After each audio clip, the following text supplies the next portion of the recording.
हरे कृष्ण कृष्ण कृष्ण हरे हरे, हरे राम राम राम हरे हरे। तो सभी भक्तों का आज की इस कृष्ण कथा में हार्दिक स्वागत। आज हम भगवान श्री राम के नाम की, जो भगवान का भक्त है उसके ऊपर कोई भी ग्रह नक्षत्र का कोई भी प्रभाव, कोई भी जादू नहीं पड़ सकता। क्यों नहीं पड़ सकता, इसको अगर हम समझें तो एक बार क्या हुआ, हनुमान जी बैठे थे क्योंकि कलयुग का आरंभ हो रहा था और कलयुग में शनिदेव जो होते हैं सबके ऊपर अपने साढ़े साती का यानी 7.5 का प्रभाव जमाने के लिए तत्पर रहते हैं। तो हनुमान जी प्रेम से भगवान का भजन कर रहे थे, राम नाम का नाम ले रहे थे। राम सिया राम जय जय सिया राम, राम सिया राम जय जय सिया राम। तो पहुंचे वहां पर शनिदेव, और शनिदेव ने कहा, हनुमान जी मैं शनि हूं और मैं आपके ऊपर आया हूं क्योंकि मेरी 7.5 से 7.5 साल तक से कोई भी नहीं बच सकता। मैं 7.5 साल तक मैं किसी को भी नहीं छोड़ता, जिसके ऊपर आ जाता हूँ। हनुमान ने कहा, अरे भैया 7.5 साल तक तुम क्या करते हो, जरा बताओ तो सही। तो शनिदेव ने कहा कि पहले 2.5 साल मैं उसके मस्तिष्क में बैठ जाता हूँ, उसके माथे में, और उसका माथा घूमता रहता है, उसकी बुद्धि को हर लेता हूँ, दिमाग खराब कर देता हूँ उसका, यानी उल्टी दिशा में ले जाता हूँ। अच्छा, हनुमान ने पूछा, और फिर 2.5 साल में उसके पेट में रहता हूँ और पेट में ऐसे रोग उत्पन्न करता हूँ, उसको इतना बीमार करता हूँ, परेशान हो जाता है वो आदमी, दौड़ता हुआ रह जाता है, हॉस्पिटलों के चक्कर काटता रहता है। अच्छा, और उसके बाद बोले 2.5 साल के बाद मैं उसके पैरों में जाता हूँ, उसके चरणों में, और उसके पैरों को ऐसी गलत दिशाओं में दौड़ाता रहता हूँ, भटकाता रहता हूँ कि वो व्यक्ति थक जाता है, पक जाता है। दिमाग उसका, पेट उसका, पैर उसके, सब कुछ खत्म कर देता हूँ। अच्छा, बोले अब देखो आपका नंबर है हनुमान जी, अब मैं आपके पास आया हूँ तो अब आपको कोई बचा नहीं सकता। हनुमान ने सोचा कि चलो क्यों ना हम भी आज इसको भगवान राम की भक्ति का रस थोड़ा चखा देते हैं। उसने बोला, भाई ठीक है, तुम्हें आना है तो तुम मेरे पास कहाँ आओगे। उसने बोला, मैं आपको पहले आपके माथे पे आऊँगा, सर पे।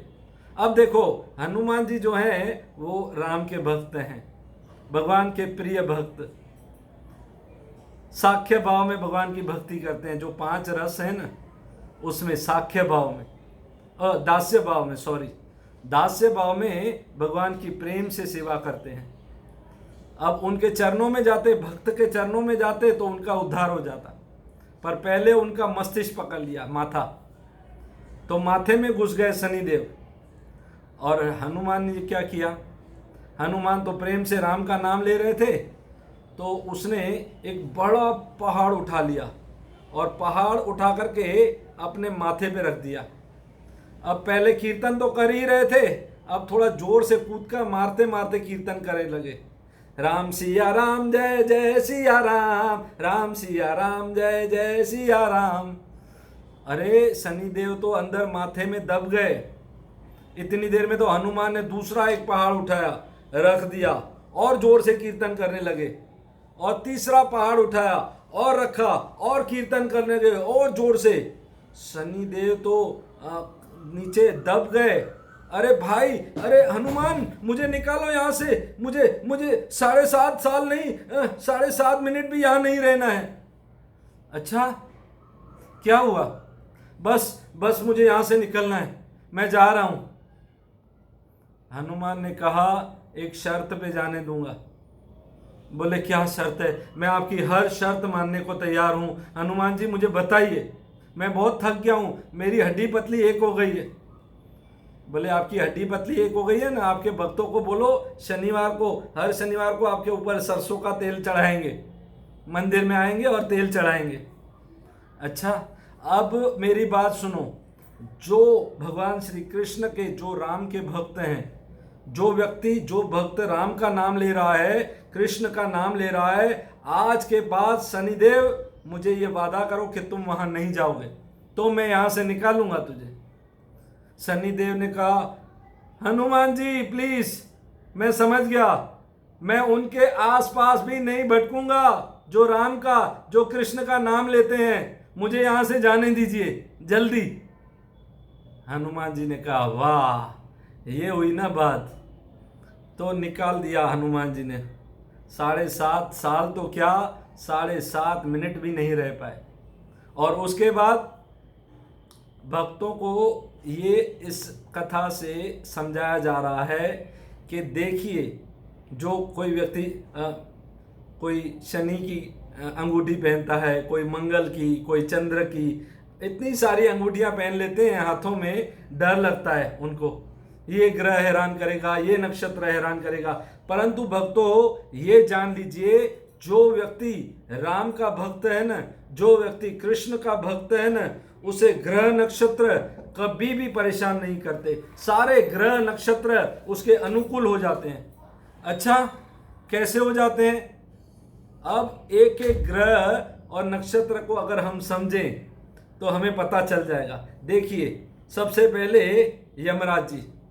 अब यमराज जी कौन है? यमुना के भाई हैं। और यमुना कौन है? कृष्ण की पत्नी है। तो यमराज जी कौन हुए? कृष्ण के साले बाबू हुए। अब कोई जीजा जी का भक्त हो जाए तो साला कभी उसको परेशान करेगा? अरे बोलेगा, ये मेरे जीजा जी का भक्त है भाई, मैं क्यों भला इसको परेशान करूंगा। वैसे भी यमुना को अपनी बहन को वादा किया है, भाई दूज को हम जब यमुना में स्नान करने जाते हैं ना, तो यमुना ने यह वर मांगा था कि जो कृष्ण के भक्त हैं वो कभी यमलोक नहीं जाएंगे, उनके पास यमराज कभी भटकते नहीं हैं। पहला। दूसरा ग्रह कौन सा है? सूर्य। अब सूर्य कौन है? सूर्य भी तो ससुर जी है ना। अब जिसका जमाई भगवान हो, अब जमाई की कोई व्यक्ति भक्ति करता हो तो भला उसे ससुर जी परेशान कर सकते हैं? कभी नहीं कर सकते। यमराज और यमुना और शनि ये सूर्य के पुत्र है ना। अब जमाई, हमारा जमाई हो, उसकी कोई भक्ति करता हो तो हम किसी को परेशान करेंगे? तो सूर्य देवता वहां से हट जाते हैं, किसी को परेशान नहीं करते। ये मेरे दामाद का भक्त है, इसको परेशान नहीं करना। अच्छा, उसके बाद शनिदेव का उदाहरण ले लिया। शनिदेव के लिए तो पहले हनुमान की कथा से समझ गए, पर शनिदेव भी सूर्य के पुत्र हैं और वो भी इस नाते साले बाबू हुए। किसके? कृष्ण के। और जीजाजी का कोई भक्त हो तो साला उसे क्यों हैरान करेगा? ठीक है, तो शनिदेव भी कृष्ण के भक्त को कभी हैरान नहीं करते। अच्छा, कोई चंद्रमा की वीटी पहनता है। अच्छा, चंद्रमा कौन है? चंद्रमा है ना, वो भगवान के साले साहब हैं। अरे वो भी साले साहब हैं, वो कैसे? अब देखिए, जब समुद्र मंथन हुआ था उसमें से जो 14 रत्न निकले थे ना, उसमें लक्ष्मी जी और चंद्र दोनों साथ में निकले थे। और लक्ष्मी ने कृष्ण से विवाह कर दिया, विष्णु से, तो हो गए ना विष्णु के यानी कृष्ण के साले। कौन? चंद्रमा। लक्ष्मी और चंद्रमा निकले थे तो दोनों भाई बहन हैं, तो हो भी हो गए साले साहब। अब साले साहब तो जीजा के भक्त को परेशान नहीं करेंगे ना, तो चंद्रमा भी उस भक्त को कभी परेशान नहीं करते। अच्छा, उसके बाद जो दूसरा ग्रह है उसका नाम है बुध। बुध कौन है? वो उस चंद्रमा का बेटा है, तो उसके नाते कृष्ण उसके कौन हुए? फुआ जी। अब फुआ जी का कोई भक्त हो तो साले का बेटा कभी किसी को हैरान करेगा? नहीं करेगा ना। इसलिए बुध किसी के लफड़े में नहीं पड़ते, नहीं जाते उसको हैरान करने, जो कृष्ण का भक्त है। उसके बाद बृहस्पति और शुक्र। बृहस्पति और शुक्र को तो हम जानते हैं, बृहस्पति जो हैं देवताओं के गुरु हैं, यानी वो सौम्य बुद्धि वाले हैं और वो विद्वान पंडित हैं। शुक्र भी ऐसे ही हैं, सौम्य हैं, विद्वान हैं। भला जो सौम्य और विद्वान हो तो भला भक्तों की तरफ आंख उठाकर क्यों देखेगा? वो तो वैष्णव अपराध से वैसे ही डरते हैं ना, इसलिए वो तो किसी के पास जाएंगे ही नहीं, बृहस्पति और ग्रह। अब रही बात राहु और केतु की, नाम सुना है ना राहु और केतु का। भगवान ने जब मोहिनी अवतार लिया था उस समय सुदर्शन से राहु केतु को अलग अलग कर दिया था। राहु अलग हो गया, केतु अलग हो गया। और जब से उसका सुदर्शन यानी कृष्ण का सुदर्शन उस राहु और केतु को लगा है ना, जब से राहु और केतु अलग अलग हो गए हैं ना, तब से आज तक कृष्ण के सुदर्शन चक्र को भूले नहीं है, हमेशा याद रखते हैं कि कृष्ण का सुदर्शन कितना खतरनाक है। तो इसलिए भय के मारे वो कृष्ण के भक्तों को आंख उठाकर नहीं देखते। हाँ, इसलिए राहु केतु भी उसको हैरान नहीं करते। अब रही बात मंगल की भी टीवी पहनते हैं बहुत सारे लोग। तो मंगल भी कौन है आप जानते हो? वो भी कृष्ण के साले साहब हैं। अरे वो कैसे साले हुए? ये हमारे सत्यभामा के भाई हैं। सत्यभामा को आप जानते हो ना, 16,108 में 8 जो मुख्य पटरानियां हैं उसमें सत्यभामा से कृष्ण कितना प्रेम करते थे, स्वर्ग से पारिजात लेकर के आए थे उनके लिए।